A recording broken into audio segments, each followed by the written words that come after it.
So అదండి విజయ్ కిరణ్ గారు ఆయన మీ మేనిఫెస్టోని ఎంచటానికి తప్పుపట్టడానికి ఏడాది టైం తీసుకున్నాడు.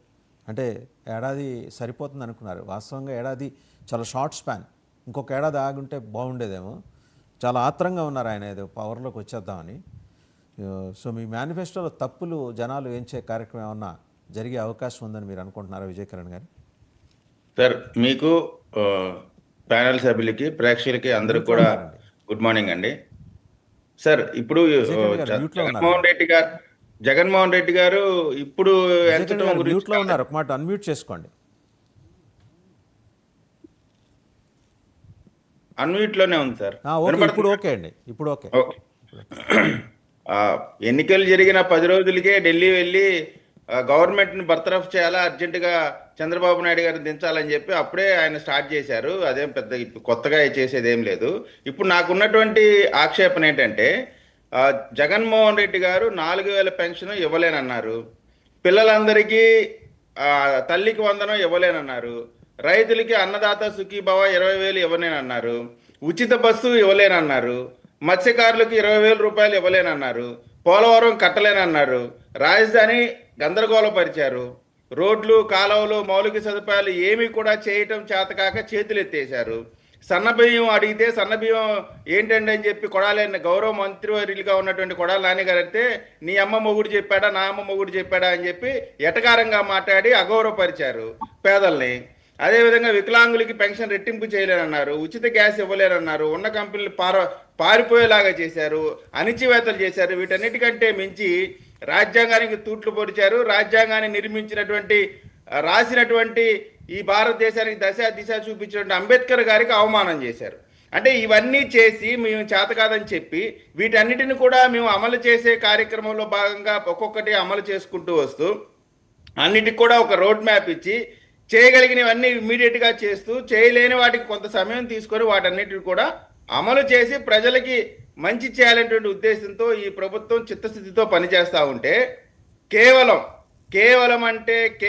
వారు చేసినటువంటి అవినీతి తాలూకు కేసులన్నీ కూడా మెడకు ఉచ్చులా బిగించుకుంటున్నాయి, ప్రజల్లో పల్లసనైపోతామనేటువంటి ఒకే ఒక్క ఉద్దేశంతో ఒక సింపతి గేమ్ క్రియేట్ చేయడానికి, ప్రజల్లో ఒక కన్ఫ్యూజన్ క్రియేట్ చేయడానికి ఈ రోజున శాంతి భద్రతకు విఘాతం కలిగిస్తూ ఎక్కడ పడితే అక్కడ ఇప్పుడు ఏదైనా పర్యటన ఉంటే కనీసం అంటే జాగ్రత్తలు తీసుకోకుండా, అదేవిధంగా ఇచ్చినటువంటి పర్మిషన్కి సంబంధించి దాన్ని ఫుల్ఫిల్ చేయకుండా దానికి వ్యతిరేకంగా వేల మందిని పోగు చేసి అశాంతిని క్రియేట్ చేసేటువంటి ప్రయత్నం చేస్తూ రాష్ట్రంలో అనేకమైనటువంటి వచ్చేటువంటి కంపెనీలకి ఒక అనుమానం కలిగే విధంగా చేస్తున్నటువంటి ఈ ప్రతిపక్ష పార్టీగా చెప్పుకుంటున్నటువంటి ఈ పార్టీకి, రాజకీయ పార్టీకి ఎక్కువ సంఘానికి తక్కువైనటువంటి వైఎస్ఆర్ కాంగ్రెస్ పార్టీ ఈ రోజున ఆంధ్ర రాష్ట్రంలో ఏ విధమైన ప్రజల యొక్క మన్ననలు పొందేటువంటి అవకాశమే లేదు. వీరు ఎన్ని చేసినా కేవలం వాళ్ళ స్వార్థం కోసం తప్ప ప్రజల కోసం, రాష్ట్రం కోసం వీరు గతంలో పనిచేయలేదు, ఇప్పుడు కూడా పనిచేసేటువంటి అవకాశం లేదు.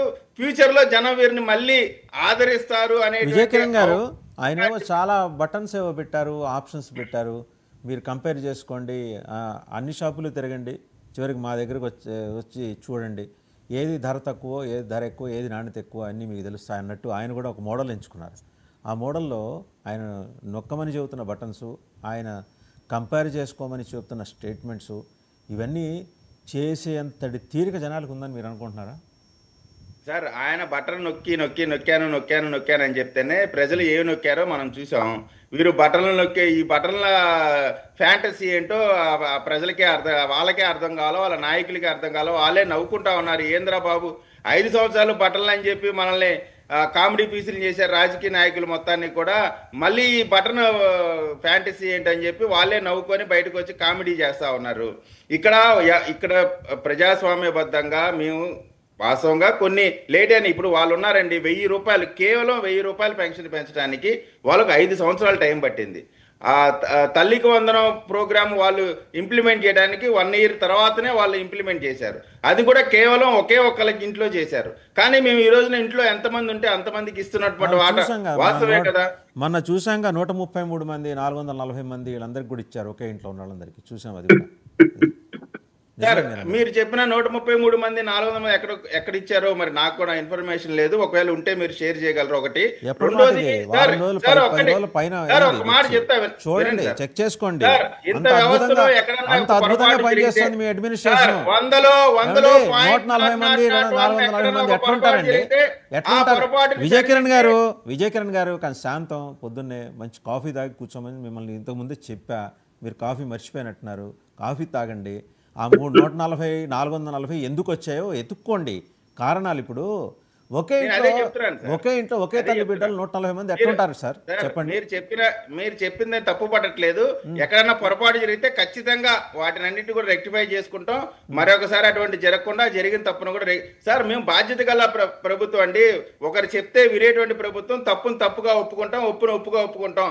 మేము తప్పు చేసినా మేము ఒప్పు చేసామనేటువంటి సార్, ముందర తప్పుడు రెక్టిఫై విధానం ఈ చేసి వాళ్ళ ప్రభుత్వానికి అకౌంట్ లో లేదు. పడినవి వాపస్ తీసుకోండి. చాలా డబ్బులు వెళ్ళిపోయినాయి. ఒక ఆయన ఎవరో తప్పకుండా అండి. ఆ నంద్యాల తప్పకుండా దగ్గర ఒక ఆయన పొరపాటు లింగప్ప ఎక్కడ గారట. జరిగితే లింగప్ప గారి అకౌంట్ లో పడ్డాయి. వారి భార్య అకౌంట్ లో కూడా పడలా. లింగప్ప గారు పేరు మర్చిపోయాను, సంగప్ప గారు, వారి అకౌంట్ లో పడ్డాయి. ఒక మాట చెక్ చేసుకోండి. ఈ లోపల మీరు చెక్ చేస్తూ ఉండగా శేఖర్ రెడ్డి గారు ఏరియాలో శేఖర్ రెడ్డి గారు ఏంటి ఇప్పుడు అద్దంకిపోయిన సింగడు పోను పోయాడు రాను వచ్చాడని ఒక సామెత. ఏడాది పాటు జైళ్ళ చుట్టూ తిరిగారు, పరామర్శలు చేశారు. ఇప్పుడు జనాలు ఇల్లు గుర్తొచ్చినాయి. లేదు మనం వెళ్లాల్సింది